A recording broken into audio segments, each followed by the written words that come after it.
السلام علیکم ورحمۃ اللہ وبرکاتہ۔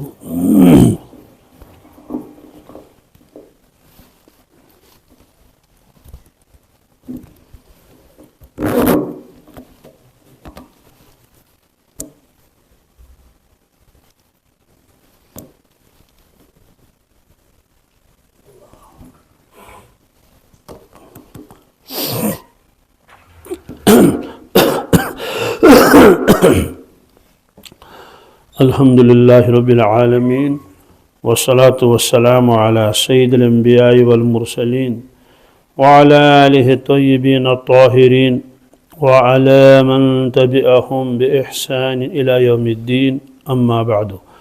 بسم اللہ الرحمن الرحیم۔ عن ابی ہریرہ رضی اللہ تعالی عنہ قال قال النبی صلی اللہ تعالی علیہ وسلم کلمتان حبیبتان الی الرحمن خفیفتان علی اللسان ثقیلتان فی المیزان سبحان اللہ وبحمدہ سبحان اللہ العظیم۔ متفق علیہ۔ حضرت ابو ہریرہ رضی اللہ تعالیٰ عنہ ارشاد فرماتے ہیں کہ فرمایا حضرت رسول اللہ صلی اللہ تعالیٰ علیہ وسلم نے کہ دو کلمے ایسے ہیں جو اللہ تبارک تعالیٰ کو بہت پیارے ہیں اور زبان پر بہت ہلکے ہیں اور میزان میں بہت وزنی ہیں۔ وہ دو کلمے کیا ہیں؟ سبحان اللہ وبحمدہ سبحان اللہ العظیم۔ اس روایت کو حضرت امام بخاری رحمۃ اللہ تعالی علیہ نے بخاری شریف کے آخر میں نقل فرمایا ہے۔ یہ جو جلد دوم ہے، دوسری جلد ہے، اس کی آخری حدیث ہے، بس اس کے بعد بخاری شریف مکمل ہو جاتی ہے۔ اور امام بخاری رحمۃ اللہ علیہ ان کی عادت ہے وہ اوپر ایک عنوان قائم کرتے ہیں، پھر اس عنوان کے نیچے سب سے پہلے وہ قرآن پاک کی آیت لاتے ہیں جو اس کے مناسب ہو، اس کے بعد حدیث۔ یہاں بھی ایسا ہی کیا، اور یہ کتاب توحید ہے آخر میں، اور سلسلہ اصل یہ ہے ابواب القرآن کا، قرآن پاک کی فضیلت وغیرہ، تو اس کی آخری روایت ہے۔ عنوان کیا کیا ہے قائم حضرت نے؟ وَنَزَعُ مَوَازِينَ الْقِسْطَ لِيَوْمِ الْقِيَامَةِ، اتنا، اور پوری آیت ہے وَنَزَعُ الْمَوَازِينَ الْقِسْطَ لِيَوْمِ الْقِيَامَةِ فَلَا تُظْلَمُ نَفْسٌ شَيْئًا وَإِنْ كَانَ مِثْقَالَ حَبَّةٍ مِّنْ خَرْدَلٍ أَتَيْنَا بِهَا وَكَفَى بِنَا حَاسِبِينَ۔ یہ سورہ انبیاء کی آیت ہے، آیت نمبر 47۔ اس میں اللہ تبارک تعالیٰ قیامت کے دن کا تذکرہ فرماتے ہیں کہ قیامت کے دن ہم انصاف کے ترازو قائم کریں گے، پھر کسی پر ظلم نہیں ہوگا، کچھ بھی، ایک ذرہ بھی نہیں۔ اور پھر جس شخص نے دنیا میں کوئی نیک عمل کیا ہو اور وہ نیک عمل رائی کے دانے کے برابر ہو، رائی اس زمانے میں، پہلے زمانے میں بھی ہوتی تھی، بہت چھوٹے چھوٹے دانے ہوتے ہیں، بالکل سرسوں سے بھی زیادہ چھوٹے، تو فرمایا کہ اگر کسی نے اتنا عمل کیا ہو، چاہے اچھا چاہے برا، اتینا بہا، ہم لے کر آئیں گے اس کو میدان محشر میں، وکفا بنا حاسبین، اور ہم کافی ہیں حساب لینے والے۔ مطلب تو یہ ہے کہ ہر عمل کو ہم لائیں گے اور ہم حساب کے لیے کافی ہیں، ہمیں کسی دوسرے کی مددگار کی کوئی ضرورت نہیں ہے۔ تو یہ اعمال کو تولا جائے گا۔ وَأَنَّ أَعْمَالَ بَنِي آدَمَ وَقَوْلَهُمْ يُوزَنُ، یہ عنوان بھی قائم کیا ہے امام بخاری رحمہ نے کہ بنی آدم کے اعمال اور اقوال دونوں کا وزن کیا جائے گا۔ اعمال کسے کہتے ہیں؟ یہ عمل کی جمع ہے۔ جیسے آپ نے طواف کیا، یہ ایک عمل ہے، آپ نے نماز پڑھ لی، ایک عمل ہے، یعنی یہ کہ بدن سے آپ نے اس کو انجام دیا۔ تو اقوال یہ قول کی جمع، قول کے معنی وہ جو آدمی اپنی زبان سے کوئی بات نکالے، تو اعمال کا وزن بھی ہوگا اور اقوال کا وزن بھی ہوگا۔ یہ جو روایت آگے ہے یہ اس کا تعلق اقوال کے ساتھ ہے، یہ زبانی ذکر ہے۔ تو اب روایت کیا ہے؟ روایت ہے کہ دو کلمے اللہ تبارک تعالیٰ کو بہت زیادہ پسند ہیں. پسند کیوں ہیں؟ اس لیے اس میں اللہ تبارک تعالیٰ کی تعریف ہے. اللہ تعالیٰ کی تعریف دو طرح سے کی جاتی ہے. ایک کو کہتے ہیں کہ جس میں سلبی معرفت ہو، ایک جس میں ثبوتی معرفت ہو. یہ سلبی معرفت کیا چیز ہے؟ سلبی معرفت کے معنی آتے ہیں اللہ تبارک تعالیٰ کے بارے میں یہ کہنا کہ اللہ تبارک تعالیٰ کے اندر وہ چیز نہیں ہے. اللہ ظالم نہیں، اللہ بھولتا نہیں، اللہ کمزور نہیں ہوتا، اللہ مغلوب نہیں ہوتا. یہ ساری چیزیں اس کو سلبی صفات کہتے ہیں کہ یہ بھی نہیں، یہ بھی نہیں، یہ بھی نہیں. جیسے قرآن پاک میں خود فرمایا لا تأخذہ سنۃ ولا نوم. اللہ تعالیٰ فرماتے ہیں مجھے نیند نہیں آتی ہے، مجھے اونگ نہیں آتی ہے. تو یہ ان چیزوں کی نفی کرنی ہے، یہ چیز اللہ کے اندر نہیں ہے. اسی طرح سے اللہ تعالیٰ ظالم نہیں ہے. تو یہ ساری چیزیں یہ سلبی صفتیں کہلاتی ہیں، سلبی معرفت. ایک ہوتی ہے ثبوتی معرفت. کیا؟ اللہ تعالیٰ قدرت والا ہے، اللہ تعالیٰ رزق دیتا ہے، اللہ تعالیٰ معاف کر دیتا ہے، اللہ تعالیٰ جاننے والا ہے. وہ ان چیزوں کا آدمی جو ہے وہ یہ کہتا ہے کہ اللہ تعالیٰ کے اندر یہ چیزیں ہیں. اللہ ابد سے ہے، ازل سے ہے، ابد تک ہے. اور اس طرح سے چونکہ اس میں دونوں چیزیں ہیں. جب سبحان کہیں گے کسی بھی جگہ تو اس کا مطلب تو یہ ہوتا ہے اللہ پاک ہے، اس کے اندر یہ چیز نہیں ہے. تو اس میں بھی پہلے یہی آیا سبحان اللہ. کیا؟ اللہ تعالیٰ پاک ہے. کس سے پاک ہے؟ بس تمام ان کمزوریوں سے، ان عیبوں سے جو ان کے شایع نشان نہیں ہیں، سب سے تمام سے وہ پاک ہے. اسے سبحان کہا، سبحان اللہ. تو وبحمدہ کے معنی تمام تعریفیں اس کے لیے ہیں کہ اللہ تعالیٰ غفار ہے، غفور ہے، رزاق ہے.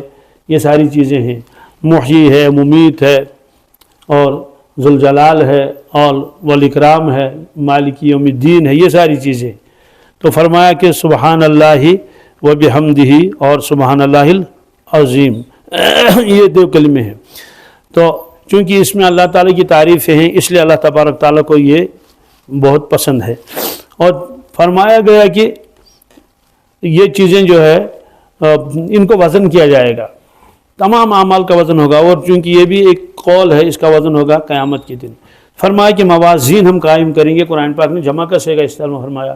اس کا واحد میزان ہے. کیا سوال؟ یہ بہت سارے ترازو، اس سے کیا مراد ہے؟ اس سے مراد یہ ہے کہ ہر شخص کے ایک ایک ترازو الگ الگ ہوگی. یہ بھی ہو سکتا ہے کہ اللہ تعالیٰ کا اس کی قدرت ہے، ہر شخص کو لایا جائے گا چل دیکھ اپنے اعمال اور تولو. تو ترازویں الگ الگ ہیں. اس طرح سے جتنے انسان ہیں اتنے ترازو ہیں. دوسرا مطلب یہ ہے کہ ایک ایک آدمی کے بھی کئی کئی ترازو ہو سکتے ہیں کہ حج کے لیے الگ ترازو ہو، زکوٰۃ کے لیے الگ ترازو ہو، اور جو ہے وہ روزے کے لیے الگ ترازو ہو. الگ ترازو میں قائم ہو سکتی ہیں. یہ بھی مراد ہو سکتا ہے. خلاصہ ہے کہ ترازو بہت ہوں گے. دنیا میں بھی بہت سارے ترازو ہیں. سونا تولنے کی ترازو اس کے الگ ہے، اور جسے آپ لوہا تولتے ہیں اس کا ترازو الگ ہے. تو یہ تھوڑا یہ کہ جسے آپ لکڑی تولتے ہیں اس میں جو ہم سونا تولنا شروع کر دیں گے. تو ہر ایک کا ترازو الگ الگ ہے. آج بارش بھی تولی جاتی ہے، آج گرمی اور سردی کو بھی تولا جاتا ہے، ناپا جاتا ہے. اس کا مطلب تھوڑے کہ ایک طرف سے بارش ڈالیں گے اور دوسری طرف سے سردی ڈالیں گے. نہیں، سردی کے تولنے کا اندازہ الگ ہوتا ہے. آج تھرمامیٹر منہ کے نیچے رکھ لیتے ہیں، دیکھتے ہیں کہ اس کے اندر جو ہے وہ بخار کتنا ہے.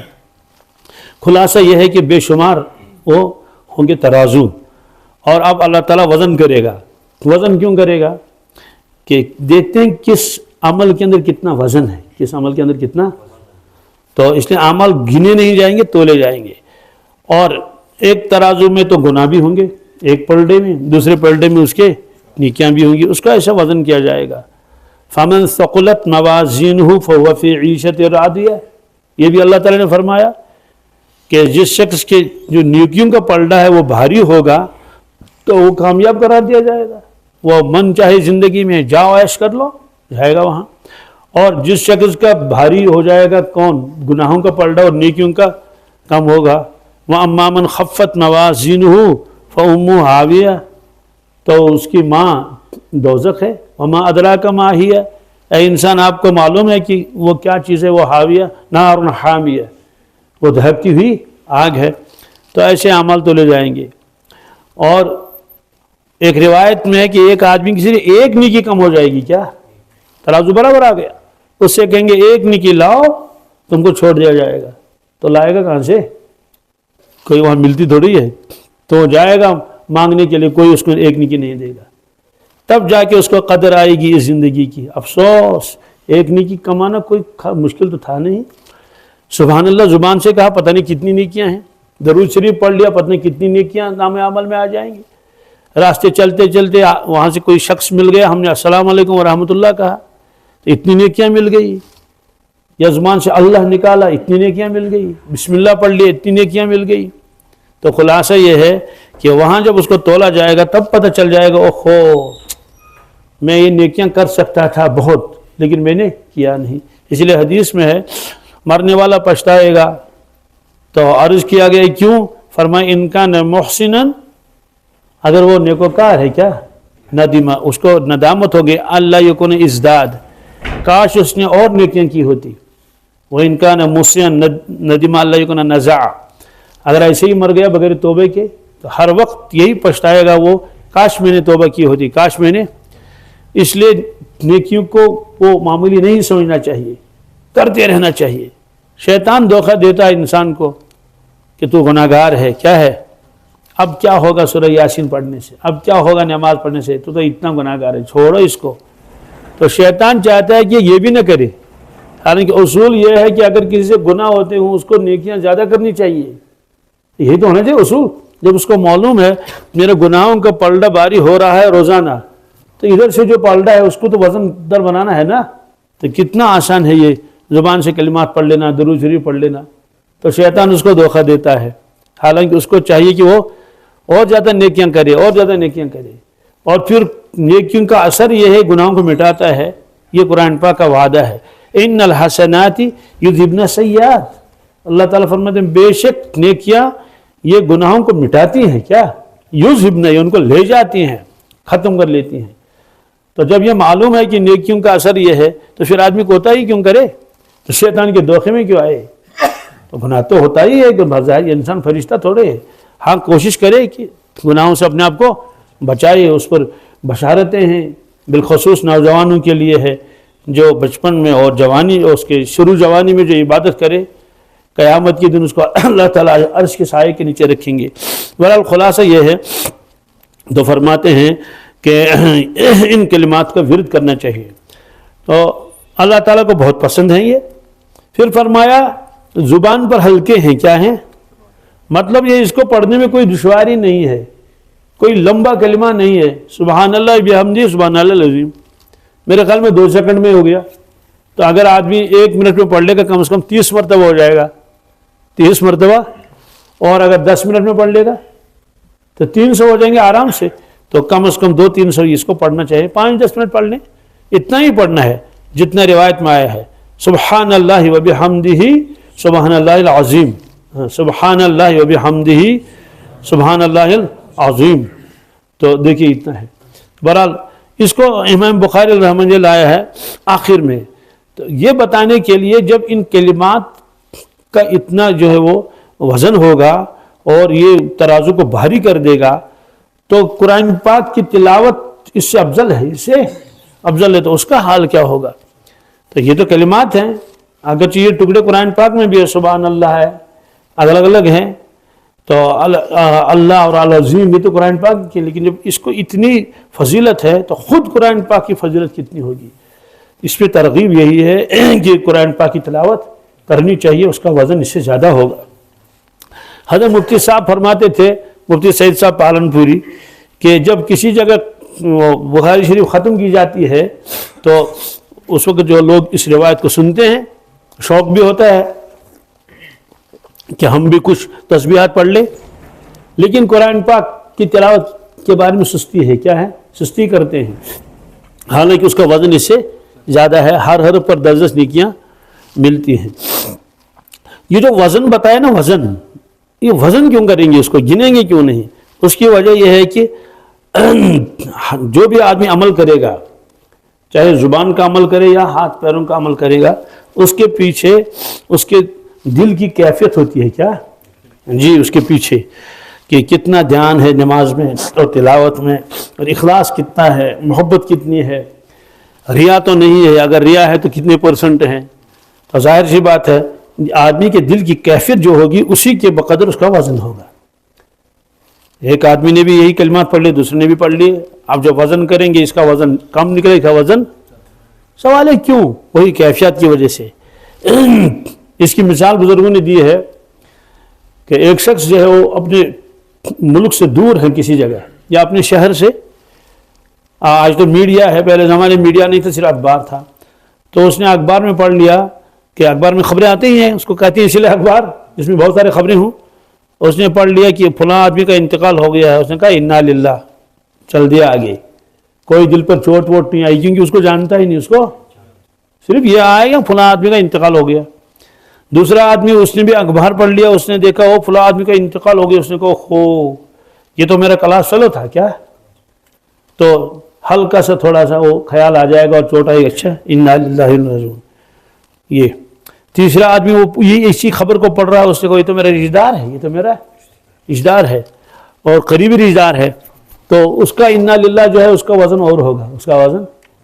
اب اس شخص کا اپنا بیٹا وہ بھی خبر پڑھ رہا ہے وہ دوسرے شہر میں، تو اس نے جو پڑھ لیا تو اس کا اپنا باپ ہے، تو وہ آگے پڑھے گا اخبار، وہ وہیں انا للہ کر کے آنکھوں سے آنسو آنے شروع ہو جائے گا. اور ایک چوٹ پڑے گی اس کے دل پر کہ اب کیا ہوگا، اب کیا، کہ اب بہنیں بھی ہیں، بھائی بھی ہے، والد کا انتقال اچانک ہو گیا، یہ ساری چیزیں. اب ان سبوں کے انا للہ کو تولو تو سب ایک وزن کے ہوں گے کیا؟ ہر قول کے پیچھے اس کے دل کی کیفیت کام کرتی ہے. تو اس کا معلوم ہوا کہ ایک کو انا للہ تولا اس کے 10 گرام وزن نکلے، دوسرا کا انا للہ تولا اس کا زیادہ وزن نکلا. تو جو بیٹے کا انا للہ پڑھ گیا اس کو تو ہمالیہ سے بھی زیادہ وزن نکلے گا. مطلب تو کہ بہت بھاری ہوگا کیا. اس لیے فرمایا کہ اللہ تعالیٰ اعمال کو تولیں گے اور دیکھیں گے کس کے پیچھے کتنا وزن ہے، دل کی کیفیت. یہی وجہ یہ ہے کہ اللہ کے نبی صلی اللہ علیہ وسلم کا ایک سجدہ ساری امتوں کے سارے اعمال بھی اگر ہوں گے تب بھی اس کا مقابلہ. کیوں؟ آپ جب سبحان اللہ پڑھتے تھے تو آپ اللہ تعالیٰ کی اس معرفت کے مطابق پڑھتے جو حضرت کو حاصل تھی. ہم بھی سبحان اللہ پڑھ لیتے ہیں. ہم مجھے بتائیے آج کے مؤذن بھی لائے جائیں گے اور حضرت بلال حبشی کی اذان بھی لائی جائے گی، ہے کوئی جو اس کی اذان کا مقابلہ کرے؟ اس کا یقین اور اس کا ایمان، اس کی محبت، اس کی اللہ کے نبی صلی اللہ علیہ وسلم کی بالکل فنائیت حاصل تھی. اسی لیے جب حضرت کا انتقال ہوا تو حضرت بلال حبشی نے اذان دینی چھوڑ دی تھی. کیا کہ میں اذان نہیں دوں گا اذان، بلکہ پھر مدینہ میں بھی نہیں رہے. کتابوں میں واقعہ لکھا ہے تو پتہ نہیں کتنا وقت ہو گیا تو اللہ کے نبی صلی اللہ علیہ وسلم کی زیارت خواب میں ہوئی. حضرت نے فرمایا کہ بلال آپ نے مدینہ ہی چھوڑ دیا. تو بس بے چین ہو گئے، آ گئے. اب جب مدینہ طیبہ میں آ گئے تو شور مچ گیا، حضرت بلال آ گئے، حضرت بلال آ گئے. اب اذان کا وقت ہوا، لوگوں نے کہا حضرت اذان دے دیجیے، کیونکہ آپ تو مؤذن تھے نا. تو آپ نے انکار کیا، کہا کہ میں نے تو اس کے بعد اذان دینی چھوڑ دی. کیوں؟ کہتے میں تو پڑھتا تھا اشہد ان محمد رسول اللہ صلی اللہ علیہ وسلم، حضور میرے سامنے ہوتے تھے وہی، اس لیے میں نہیں. تو جب اس نے انکار کر لیا تو لوگوں نے حضرت حسن اور حضرت حسین رضی اللہ عنہم کو بلایا، کہتے کہ ان سے کہلوا لو، ان سے، ان کی بات تو ٹالیں گے نہیں. تو وہ پیچھے پڑ گیا کہ چچا آپ وہ پڑھ لو، اذان پڑھ لو. اب کیا کریں گے، انکار تو نہیں کر سکتے. تو پھر اذان دے دی. کیا کہتے جب چونکہ اس کی آواز بہت اونچی تھی، جب آواز دے دی تو کوہرام مچ گیا. کیوں؟ اس لیے سبوں کو یاد آ گئے رسول اللہ صلی اللہ علیہ وسلم کا زمانہ، عورتیں اور بچے اور بوڑھے سب رونے لگے. کیوں؟ وہی اذان کانوں میں آئی نا جو حضور صلی اللہ علیہ وسلم کے زمانے میں تھی. تو ظاہر سی بات ہے اس اذان کا سارے دنیا کے لوگ بھی اس اذان کا مقابلہ نہیں کر سکتے. اس لیے فرمایا کہ آپ کے اعمال کا وزن کیا جائے گا، اس میں دیکھا جائے گا اس کے وزن کتنا ہے، اللہ کے ساتھ تعلق کتنا ہے، محبت کتنی ہے، عظمت کتنی ہے، خوف کتنا ہے. تو بہرحال اس لیے اعمال کو تولا جائے گا. تو چونکہ ہم نے اس روایت کی جو فضیلت سن لی، ہم انشاءاللہ اس کو پڑھا کریں گے. اور اسی طرح سے ایک اور روایت بھی ہے، ہر چیز کی الگ الگ فضیلت ہوتی ہے نا. جیسے مثال کے طور پر جو درود شریف کی اپنی فضیلت ہے اور استغفار کی اپنی فضیلتیں ہیں. تو یہ فضیلتیں ہیں، ایک ہی کلمہ نہیں ہے، ایک ہی فضیلت نہیں، ہر چیز کی ضرورت ہے. جیسے ہم لوگ کھانا بھی کھاتے ہیں، پانی بھی پیتے ہیں، دودھ بھی پیتے ہیں، شہد بھی استعمال کر لیتے ہیں، یہ ساری چیزیں ہیں۔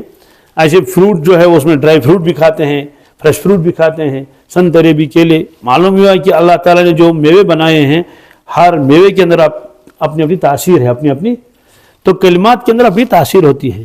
درود شریف کی اپنی فضیلت ہے، اس کا مقابلہ کون کرے؟ استغفار کی اپنی فضیلت ہے، اور تیسرے کلمے کی اپنی فضیلت ہے۔ اس طرح سے یہ الگ الگ فضائل ہیں، اور ہم کو چاہیں کہ ہم سب پر عمل کریں۔ جیسے آدمی یہ فروٹ بھی کھاتا ہے، یہ بھی کھاتا ہے، یہ بھی کھاتا ہے، تو میں کبھی کہتا ہوں لطیفے کے طور پر، اللہ تعالیٰ کو معلوم ہے کہ صرف کیلا ہی بناتے نہیں، کیلا بھی بنا لو، کیا سنترا بھی، کہ کسی میں وٹامن سی رکھا ہے، کسی میں وٹامن ڈی رکھا ہے، اللہ کو معلوم ہے۔ ایک ہی میوہ نہیں رکھا، پورے کائنات میں صرف کھجور ہوتے، پورے کائنات میں صرف سیب ہوتے، ایسا تھوڑا ہی۔ تو سیب بھی دیے، اور کیلے بھی، اور سنترے بھی، اور چیکو بھی، اور اخروٹ بھی، اور بادام بھی، اور کاجو بھی، اور کیا کیا چیزیں دی اللہ تعالیٰ نے۔ اس طرح سے ذکر و اذکار بھی کیا ہیں؟ مختلف ہیں۔ تو کسی ذکر کا ایک اثر ہے، کسی ذکر کا دوسرا اثر ہے۔ وعن ابن مسعود رضی اللہ تعالیٰ عنہ قال قال رسول اللہ صلی اللہ علیہ وسلم لقیت ابراہیم علیہ السلام لیلۃ اسری بی فقال یا محمد صلی اللہ علیہ وسلم اقرأ امتک منی السلام واخبرهم ان الجنۃ طیبۃ التربہ عذبۃ الماء وانها قیعان وان غراسها سبحان اللہ والحمد للہ ولا الہ الا اللہ واللہ اکبر۔ رواہ ترمذی۔ یہ روایت بھی ہے۔ یہ حضرت عبداللہ ابن مسعود فرماتے ہیں، ارشاد فرمایا حضرت رسول اللہ صلی اللہ علیہ وسلم نے کہ شب معراج میں جب میری ملاقات حضرت سیدنا ابراہیم علیہ السلام سے ہوئی، تو حضرت نے فرمایا اے محمد صلی اللہ علیہ وسلم اقرأ امتک منی السلام، اپنی امت کو میرا سلام کہہ دینا، اپنی امت کو میرا۔ علماء کرام نے لکھا ہے کہ جس مجلس میں یہ روایت آدمی سنے تو اس کو چاہیے کہ وہ ابراہیم علیہ السلام کے سلام کا جواب دے دے۔ جواب کیسے دے دے؟ وعلیہ السلام ورحمۃ اللہ وبرکاتہ۔ آپ بھی جواب دے دیجئے اس کا، وعلیہ السلام ورحمۃ اللہ۔ بس ہمارا سلام پہنچ گیا۔ کیوں؟ آپ کا ایس ایم ایس جب اتنی جلدی پہنچتا میسیج مشرق سے مغرب، مغرب سے جمال پہنچتا نہیں، تو یہ سلام کیوں نہیں پہنچے گا؟ اور حضور صلی اللہ علیہ وسلم نے فرمایا، اس کا جو علماء نے لکھا ہے جواب دینا چاہیے، کیونکہ ان کا سلام ہم تک پہنچا، تو ان کا سلام ہم تک پہنچا، جو سلام کے فوائد ہیں وہ بھی حاصل ہو گئے۔ تو فرمایا کہ وَأَخْبِرْهُمْ، اور اپنی امت کو خبر کر دیجئے۔ کیا خبر کرنی ہے؟ ان الجنت طیبۃ التربہ، کہ جنت کی مٹی بہت پاکیزہ ہے۔ کیا ہے؟ اللہ، بہت بہترین مٹی ہے۔ کس کی؟ جنت کی مٹی۔ اور پانی اس کا میٹھا ہے، پانی اس کا، لیکن ساتھ میں یہ بھی فرمایا کہ وَأَنَّهَا قِيعَانٌ، کہ وہ چٹیل میدان ہے۔ کیا؟ اور اس کے درخت ہیں۔ گویا اس میں بتانا یہ ہے کہ اپنی امت کو بتا دیجئے کہ وہ درخت لگائیں۔ کہاں؟ جنت میں۔ تو فرمایا کہ اس کے درخت کیا ہیں؟ کہتے سبحان اللہ والحمد للہ ولا الہ الا اللہ واللہ اکبر۔ اس روایت میں اتنا ہے۔ دوسری روایت میں ہے ولا حول ولا قوت الا باللہ العلی العظیم۔ اب سوال ہے کہ ایک مطلب ہم پڑھیں گے تو کتنے درخت لگیں گے؟ روایتوں میں دونوں ہے، انہیں شارحین نے لکھا ہے۔ ایک تو یہ ہے کہ پورا کلمہ پڑھ لیا تو ایک درخت لگے گا۔ کیا لگے گا؟ جو پاکیزہ زمین ہوتی ہے اس میں زیادہ محنت کرنے کی ضرورت نہیں، بس بیج ڈالو اور وہ خود بخود تیار ہو جائے گا۔ تو اس لیے اس کو فرمایا جنت کی مٹی بہت زرخیز ہے، تو ایک درخت لگ گئے۔ ایک مطلب یہ ہے کہ نہیں، ہر کلمے کے بدلے میں ایک ایک درخت الگ لگے گا۔ تو سبحان اللہ اس کا درخت الگ ہے، والحمد للہ اس کا درخت الگ ہے، ولا الہ الا اللہ اس کا درخت الگ ہے، واللہ اکبر اس کا درخت الگ ہے، اور ولا حول ولا قوت الا باللہ اس کا درخت الگ ہے۔ اس کا مطلب ایک تو 5-7 درخت لگ گئے، یہ فرمایا۔ اب سوال یہ ہے کہ ایک روایت میں جنت کو جنت اسی لیے کہتے ہیں وہ باغ ہے، وہ تو ادھر سے فرماتے ہیں چٹیل میدان ہے۔ اس کا مطلب تو یہ ہے اللہ تعالیٰ نے جنت کے اندر بعض حصے میں تو پہلے سے ہی درخت لگائے ہیں، پہلے سے ہی درخت لگا رکھے ہیں اور جو ہم باقی اعمال کرتے ہیں تو ہو گیا وہ تو ایک حصہ. جنت کوئی چھوٹی تھوڑی ہے کہ 10-15 کنال ہیں تو کہہ رہی ہے جناب 15 کنال زمین ہے تو 10 کنال میں تو 5 ہی رہ گئے. تو فرمایا جو چھوٹے درجے کا جنتی ہوگا اس کو اتنی بڑی جنت ملے گی جتنی یہ دنیا اس سے 10 گنا زیادہ 10 گنا. چلیے ایک بر اعظم میں درخت لگائے گئے ہیں 6 تو پھر بھی ہیں اور اس سے زیادہ ایک جنتی کو جو چھوٹا ہوگا تو بڑے جنتی کو کتنا ملے گا. تو ایک روایت میں ہے جنت میں جو مکانات ہیں ایک ایک مکان کے 12,000 دروازے ہیں. کتنے؟ اس لیے فرمایا کسی کو معلوم ہی نہیں جنت کیا ہے. فلا تعلم نفس ما اخفی لهم من قرۃ اعین. فرمایا کہ جنت ایسی ہے ما لا عین رأت ولا اذن سمعت ولا خطر علی قلب البشر. کسی کی آنکھ نے دیکھا نہیں. رسول اللہ صلی اللہ علیہ وسلم کا تو معاملہ الگ ہے، بار وہ تو دیکھ کے آئے نا، لیکن ہمارا معاملہ ہے نا، ہم جو عوام ہے، کسی کی آنکھ نے دیکھا نہیں، کسی کے کان نے سنا نہیں، کسی کے دل پر وہ اس کا خیال بھی نہیں گزرا. سوال کیسے گزرے گا؟ 12,000 دروازے، 12,000. اللہ، تو وہ مکان ہوگا کیسا؟ اور پھر وہ مٹی اور پتھر کے تھوڑے ہوگا، وہ لالا جواہر کے ہوں گے. اس کی چمک کیا ہوگی، اس کی دھمک کیا ہوگی، اس کی شان کیا ہوگی، اللہ، اس کی لمبائی چوڑائی کیا ہوگی. تمہارا اور دودھ کی نہریں، کیا کون اندازہ لگا سکتا ہے؟ شہد کی نہریں، شہد کی، یہ اللہ نے تیار کر کے رکھا ہے. اعدت للمتقین، فرمایا یہ اللہ سے ڈرنے والوں کے لیے. کس کے؟ تو بہرحال یہ فرمایا کہ یہ امت اس کلمے کا ورد کریں، کیا کریں، اور گویا کہ ایک ایک درخت لگ جائے گا. سوال اس کو یہ فرمایا گیا کہ اس کی مٹی بہت بہترین ہے، مشک زعفران کی ہے. کس کی؟ اور نہایت لذیذ ہے. اس کا مطلب تو کہ دنیا میں بھی آدمی کوشش کرتا ہے کہ ایسی جگہ مکان بنائے، ایسی جگہ کہ جہاں ذرا پانی بھی ہو اور درخت بھی ہوں اور سیر و تفریح کے لیے کیا ہو، کچھ باغات بھی ہوں. تو اللہ تعالیٰ یہ سب انتظامات خود کر لیں گے. تو خلاصہ یہ ہے کہ سبحان اللہ وبحمدہ سبحان اللہ عظیم، اس کی اپنی فضیلت ہے، اور سبحان اللہ والحمد للہ ولا الہ الا اللہ واللہ اکبر ولا حول ولا قوت الا باللہ العظیم ہے.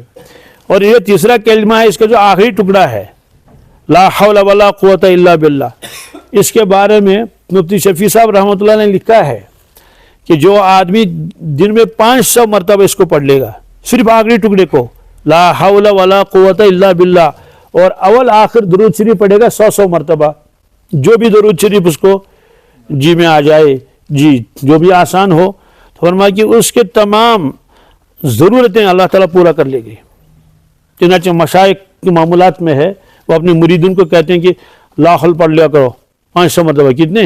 اور زیادہ دیر نہیں لگتی ہے، 10 منٹ میں تو لا حول ختم ہو جاتا ہے، اور درود شریف شروع میں آخر میں پڑھ لو، اس میں 5 منٹ لگ جائیں گے، 4 منٹ بھی لگ سکتے ہیں. تو 15-20 منٹ کے اندر اندر یہ سب کچھ ہو جاتا ہے. اول بھی درود شریف 100 مرتبہ پڑھ لے، آخر میں 100 مرتبہ پڑھ لے. تو چونکہ مشائخ جس کو اپنے معمولات میں لکھا ہے، اگر کسی آدمی کو موقع بھی ہو، موقع تو ہوتا ہی ہے، اور الجھن و پریشانی ہو تو وہ اس کلمے کو ورد کریں. کس کو؟ لا حول ولا قوت الا باللہ. بہرحال یہ 2 روایتیں آج آ گئی. ایک تو یہ حضرت جو ہے ابراہیم علیہ السلام کی جو آپ کا یہ پیغام امت تک پہنچانا تھا یہ، اور دوسرا یہ جو آخری روایت امام بخاری رحمہ اللہ نے نقل کی ہے، سبحان اللہ وبحمدہ سبحان اللہ العظیم. ہمارے یہاں مشائخ نے اس کو رکھا تھا دائے صبح میں. کس میں؟ تو سوال ہے کہ اتنا ہی پڑھیں گے اور بھی پڑھیں گے؟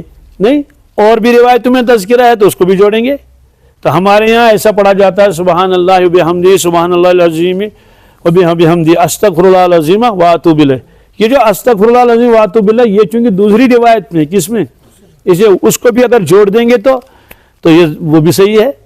اور چونکہ اس میں استغفار کا تذکرہ ہے، اور قرآن پاک میں ہے کہ وبالاسحار ہم یستغفرون، کہ میرے جو صالح بندے، نیک بندے ہیں، یہ سحری کے وقت میں استغفار کرتے ہیں. کیا کرتے ہیں؟